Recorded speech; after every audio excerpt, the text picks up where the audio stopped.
Hi, welcome to Power Hour with Mr. Dolphin. As you can see, Mr. Dolphin's not here right now, so I'm your guest host for today.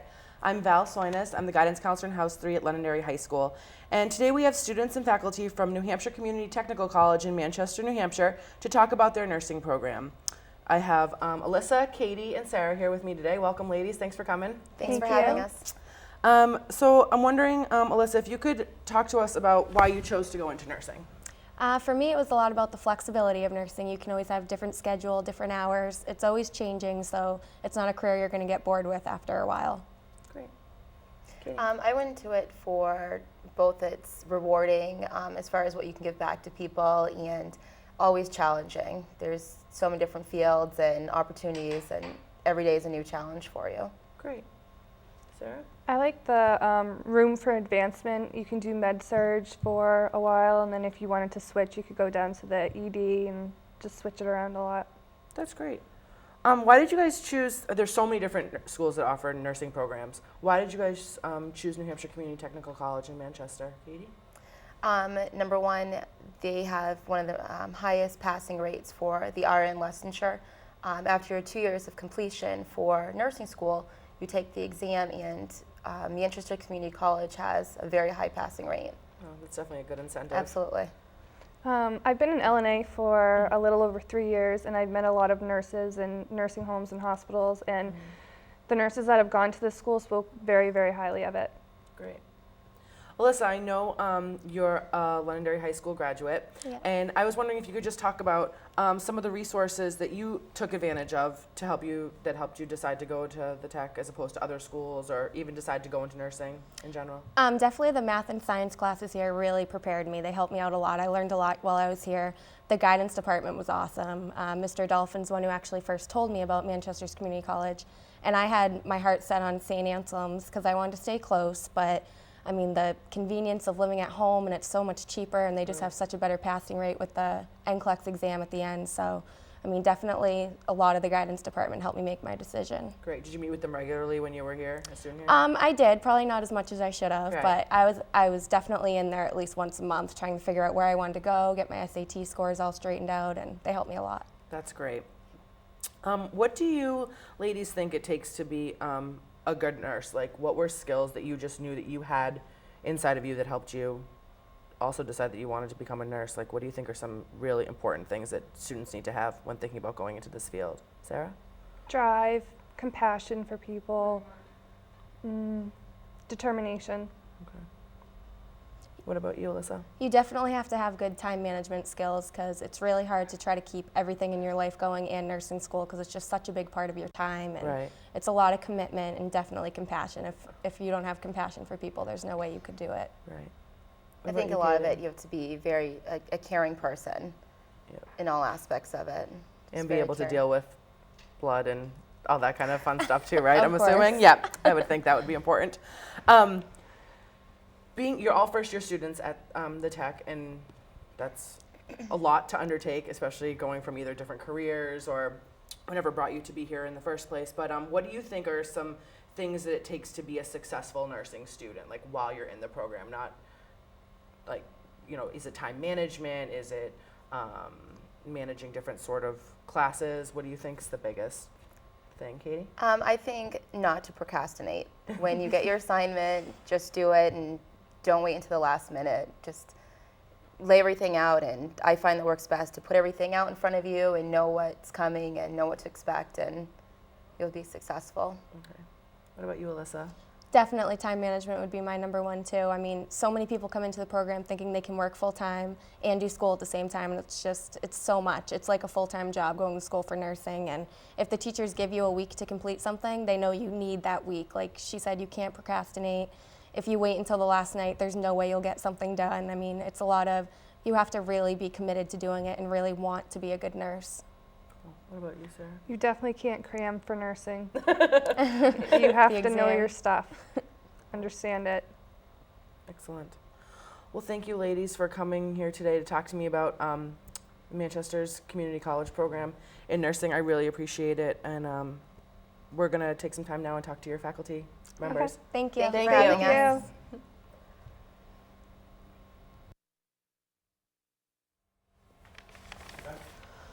We just had the opportunity to meet with some freshman students from Manchester's Community College, and now we have the opportunity to meet with some faculty members from Manchester's Community College. We have Charlene Wolfe-Stepro, who is the director of the nursing department. We have Brenda Burke, who is a professor in the nursing department, and we have Jacqueline Poirier, who is an admissions counselor. Welcome, ladies. Thank you for joining us today. Thanks I for appreciate having it. I'm wondering if you could start by talking a little bit about the logistics of the nursing program at the community college. The program is a 2-year associate's degree program. And what that means is that students, if they come full-time, at the end of 2 years, they have completed all the requirements to sit for the National Nursing Board exam. And they will be an RN, and they can practice in a variety of healthcare settings. Okay. What are some of those settings? Just to, like, I know there's so many different things that nurses can do. When the students are in the clinical, they are able to go into most of the settings. They start in long-term care facilities. They could work in that as an RN. They also do maternal child, which is maternity pediatrics, medical surgical, psychiatric, and then they also have community. Okay. When they go out and look for a job, they would be eligible for any job that has the requirement is that you're a registered nurse. So they could also work in the OR. They could work in clinics. They could work in doctor offices, besides acute care and long-term care facilities. Okay, great. Sounds like it has a lot to offer. Now, I understand that Manchester students consistently score in the top 3 of all nursing grads in the state when they take the nursing boards. Brenda, do you have any thoughts on why that is, or what does the program do to help the students to be such high scorers? Well, I do think it's due to a series of things that come into play. We do attract very good students to the program. It's a high caliber program, and the students who come are of good quality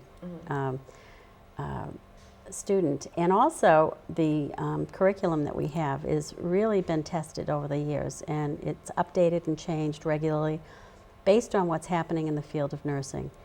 And faculty. Faculty, of course, are very committed to getting students into their dream profession, which is nursing. So. And along with faculty, I have to say that the faculty at the community college, they're extremely dedicated. We have longevity. They've been there for many years, and they're passionate about nursing, and it shows in the education that they supply, provide the students, because they do want caliber, good quality nurses out there practicing. Right. Have you seen any trends in the past few years with the need for nurses in various fields? Have you seen an increase in your admissions, or? I think what I've seen is people who have started out in different careers suddenly realizing they want to do something different. So we do have a lot of adult learners that come into the program. We're attracting more and more high school students who are saying, you know what, I really want to be a nurse, but I really don't want to be in debt when I finish my education. Right. The community college, what it offers is you can be an RN, get your credentials, take your licensure exam, become an RN in 2 years. It's very affordable, and all the courses are transferable. So a lot of our students use this as a career ladder, and that means they come in, they get their 2-year degree, and then they will look at a 4-year college and get their bachelor's. But the nice thing is they can work as an RN as they're furthering their education, and they're having that income come in, and because the tuition is so affordable, they don't have the bills after completion of a degree. Right. Occasionally, some of our students also want to stretch the program out to 3 years. Sometimes a 2-year program may be a little bit too much. And what some of our students will do is apply to the liberal arts program and get a lot of the courses out of the way, such as anatomy and physiology, microbiology, their college English, their psychology, and then reapply to the nursing program the year after.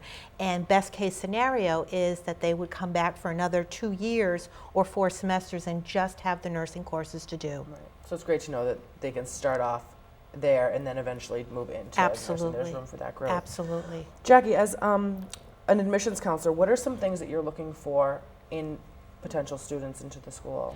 We're definitely looking for students who have a broad experience in terms of high school classes. We're looking for high school chemistry, we're looking for high school biology, as well as successful completion in their high school math courses as well, Algebra 1. We're looking for a level of maturity in students as well, and dedication, because certainly the nursing program is intensive. It's rewarding, but it's intensive also, so they need to really have their eyes on the prize. Right. Very important. Excellent. I understand that you have a new addition to your faculty up at the community college, Mr. Sim. I wonder if you can give us just a quick explanation of who Mr. Sim is. Charlene, why don't you talk about Mr. Sim? You're a good friend of Mr. Okay, Sims. Mr. Sim it stands for simulation. We have a brand new lab that just opened up, and we are advertising it as clinical learning, excellence in clinical learning through simulation. And what that means is we have the availability of simulation mannequins. Mr. Sim, as we lovingly call him, is a mannequin that can be hooked up to a computer. He breathes. You actually see his chest rise. You can program the computer so that he responds to you. He can tell you that he's sick, he's in pain. He can simulate throwing up. That always surprises the students when that happens. And he has lung sounds, breath sounds. You can simulate a dressing that is bleeding, leaking through. And what happens is, in this laboratory, the students are able to practice what they would do in the hospital. And so it's a very safe environment to learn technical skills, to become proficient at them. And then we, as in this studio, we have cameras that are available. So we videotape the students, and then the students go through what we call a debriefing session so that they see how they performed. Their clinical instructor is right there. They look at, oh, I should have done this. You know, when you did that, was the technique the way you wanted it? And we are happy to announce that soon we will be having the addition of Sim Baby, so that we'll have the adult, and then we'll go down into the pediatric. So it's very, very exciting. Great. I know that recently we had the opportunity to visit Mr. Sim up at the community college, so we're going to take a look at that now and see how that experience went. Perfect. Thanks. Thanks. Today to our nursing lab. It's called Excel, Excellence Through Clinical Learning Through Simulation. And this is a state-of-the-art lab, which we're very fortunate to have. It's comparable to anything you'd find in Boston. Simulation learning has been used in nursing for many, many years, but the high-tech simulation is relatively new. And we're very fortunate to have a high-tech simulator here. He can talk, he breathes, he has heart rate, he can have all kinds of breath sounds. And it's very helpful for students to learn how to deal with certain kinds of crisis situations in the laboratory before they go to the clinical setting to work with actual patients. So today we're going to do a simulation on a post-operative appendectomy patient. This is Erin Kay and Melissa Pike. They're two of our senior nursing students, and they're going to do the care of Mr. Abbott here, who had an appendectomy last night. So I'm going to start the computer running, and this simulator will respond to certain things that they are doing and what I am doing with the computer. And then we have Suva Nostrin, who's going to come in. She's the instructor who's observing from the one-way mirror on the other side. And she'll come and talk with the students about how they did in this clinical situation, and do some teaching at that time.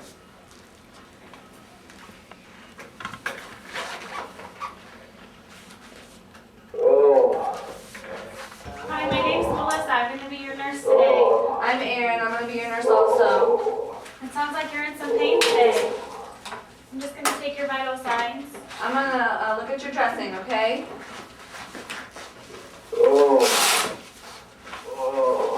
Some gloves on. I'll see if I can get you something for pain.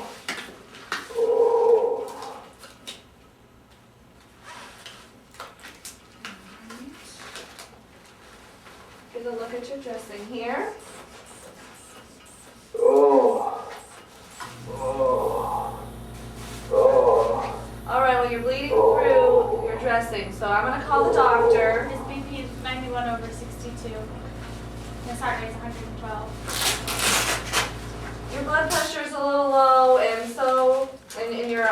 rate is fast. So I'm gonna call the doctor. I'm gonna go see if I can get you some morphine.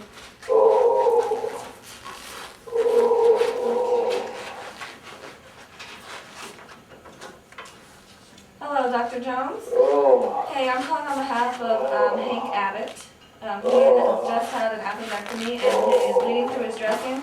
His blood pressure is going down and his heart rate is going up. It's 116. All right, Mr. What would you Abbott, I like me have to do? some morphine for you.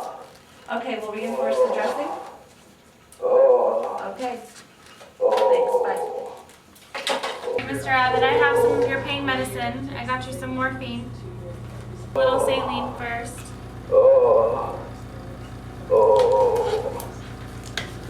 I just called the doctor and we're going to reinforce your dressing. Help stop the bleeding.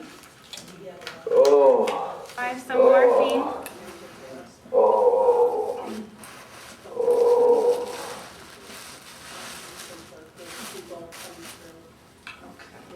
I'm gonna push this slow.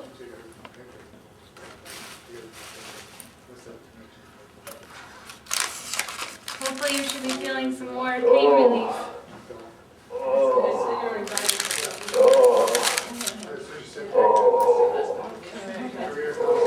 And one more saline.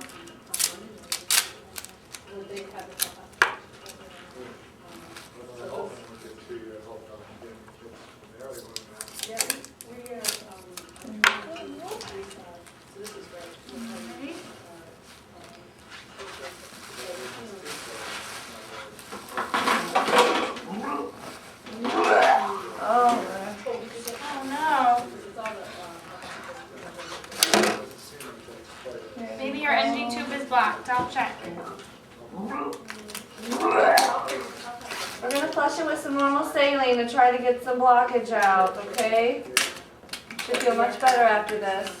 Just gonna flush it with a little bit of saline. Looks like it's going pretty good. You should be feeling better.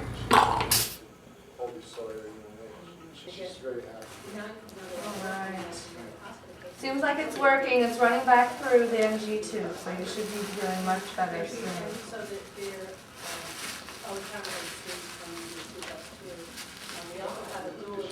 Wipe your mouth a little. There. I feel better now. Well, good. I'm glad you're feeling a lot better now. Glad So we could help. great. That was really good, you guys. I was watching from the control room. You did a really good job today. I'm really pleased with that. I was especially impressed with the way you were able to put the low blood pressure and the fast pulse in with, connect that with his bleeding. That was really good thinking on your part. What other signs might you see if the person is having trouble with bleeding after an operation? What other sort of signs and symptoms might you see? The patient might be having shallow breathing. Right? Yeah, Might be feeling lightheaded from the low blood pressure. that's right, yeah. Yep, this would be shallow, or it could be fast also, and also it might be diaphoretic, which means he's sweating. So, which he was. Right, good. That's exactly right. That's exactly what you would see. Later on in the scenario, when he started to vomit, I was glad to see that you both immediately thought that maybe it was the NG tube, which was probably the most likely culprit or, to cause that. Why would someone having a plugged or a NG tube that wasn't working, why would they be nauseous all of a sudden and starting to throw up?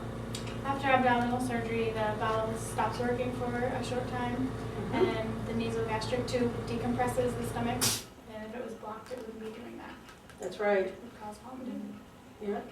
So in this case, we would first suspect it was the NG tube of him vomiting, and then we took the normal saline, 30 mLs, and tried to get the occlusion out, and it seemed like it worked. He felt a lot better. That's right. That's exactly what you would do.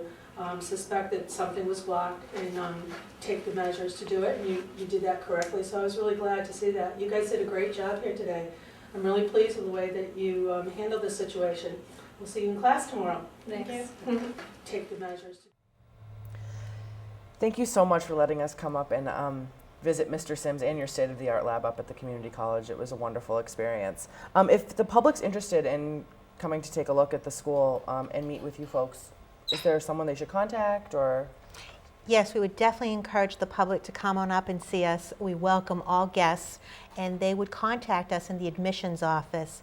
And the phone number to the admissions office is area code 603-668-6706, and our extension is 208. Great, thank you. In closing, why do you think students should apply, or why should they even consider Manchester's community college? I would say based on reputation, accessibility, cost is always a factor. Right. Those are three things. And I would definitely encourage the community to come up and see. We are your community college. We welcome you to come. We do. And I would back up what Brenda says. We're affordable, accessible, transferability, and committed faculty members. We also have a wealth of support programs at the college.